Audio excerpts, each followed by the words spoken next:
ಚಿನ್ನಮ್ಮ ಏನು ಅಡುಗೆ ಮಾಡಿದ್ರಾ?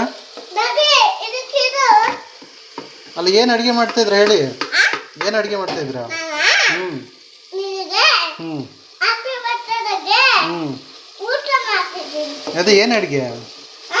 ಏನು ಸಾಂಬಾರು?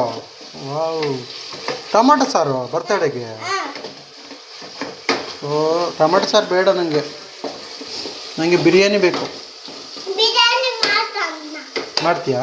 ನಿಜ ಮಾಡಕ್ಕೆ ಬರುತ್ತೆ ನಿನಗೆ? ಸೂಪರ್. ಯಾರಿಗೆ happy birthday? Wow, thank you ಮಗನೇ. ಮಗನೇ, ನನ್ನ ಬರ್ತಡೆಗೆ ಏನು ಗಿಫ್ಟ್ ಕೊಡ್ತೀಯಾ? ಏನು ಗಿಫ್ಟ್ ಕೊಡ್ತೀಯಾ? ಕಾರು? ವಾವ್, ಏನು ಜಾತ್ರೆ ಕಾರ? ಒರಿಜಿನಲ್ ಕಾರ? ಹಾಂ, ಕೋಳಿ ಕಾಲು ಕೊಡಿಸ್ತೀಯಾ? Birthday gift ಅದೇನಾ?